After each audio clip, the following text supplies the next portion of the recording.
Historians and economists believe if it wasn't for the gold rush in 1885, South Africa would not be as developed as it is today.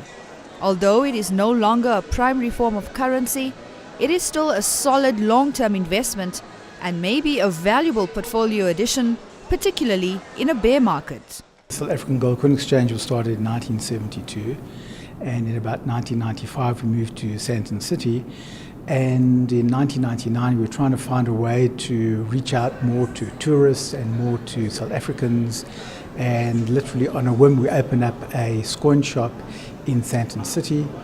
It was a first-time opportunity. We were a little bit green. We were not retailers, but we had this idea to make coins accessible to the man in the street. The Coin Shop, the retail division of the South African Gold Coin Exchange, is the only retail chain of its kind in the world.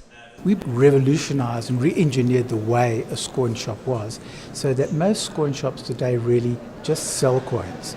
The buying, if you will, happens at our head office. So the people in the stores are more salespeople, marketing people, they're connectors with people, they're educationists. So they're here to advise people and guide them through and tell people about the whole gold, coins, collecting and the process. Increasing number of investors have turned to gold as a hedge against the rand. In fact, an assessment of investor behavior reveals that gold coins themselves have become a very popular way of protecting assets against economic and political uncertainties. Kruger rands in rands are trading at the highest value ever, principally because the rand-dollar exchange rate has devalued so much. So I think from a local perspective, but I think from a worldwide perspective, you shouldn't put all your money into gold because it doesn't give you a return.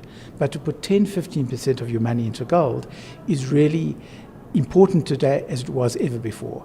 You know, after the 2000 Y2K problem, everybody invested in gold.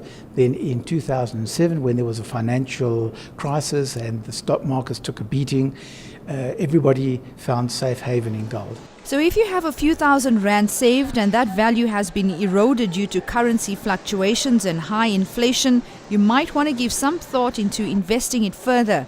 But before you invest in any precious metal coins, do your research. A coin dealer can help you make a responsible decision. Nashina Mohammed for Joburg Today. Delicious food, fine wine, a glamorous venue, Johannesburg's most promising candidate chefs and wine stewards, and the city's who's who of the hospitality industry. Yes, this can only be the Johannesburg launch of this year's Cape Legends Inter-Hotel Challenge competition. All are friendly, but this competition, focusing on development and mentorship, is fiercely contested. The Inter-Hotel Challenge's popularity seems to be growing. We're taking part this year again for two reasons. One, we are the current reigning winners or the champions, so we need to defend our title. And number two, it created such a great atmosphere in the kitchen with my chef Andrew that won it, that everybody now in the kitchen wants that opportunity to enter. This year, the Cape Legends Inter-Hotel Challenge is hoping to achieve a better skills exchange program and more educational across the spectrum. So we've included a Indian Ocean Island initiative with Seychelles, Reunion and Mauritius, and that will happen with Durban and the Port Elizabeth candidates. Earlier that day, participants were introduced to the compulsory ingredients they will have to use in their 3-course meals.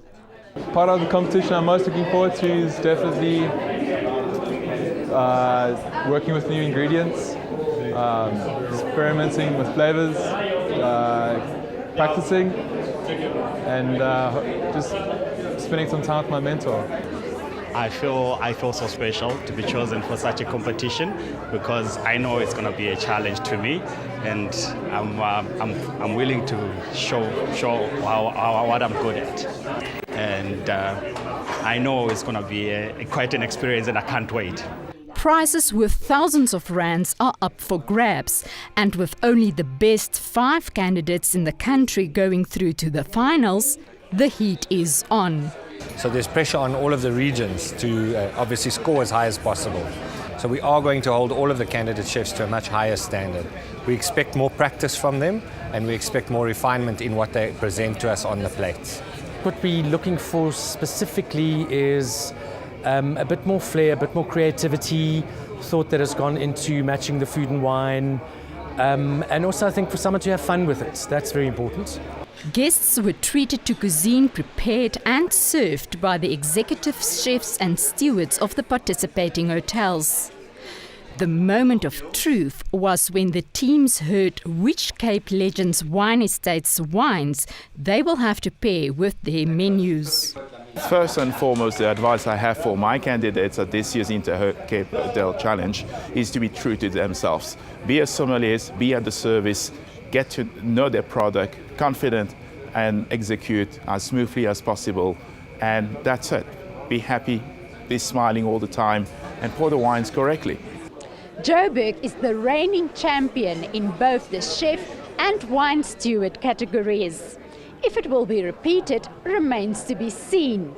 But with the evening's glamour fading, it surely will be aprons, corkscrews, and let the cooking begin. Marisa de Klerk, Joburg Today.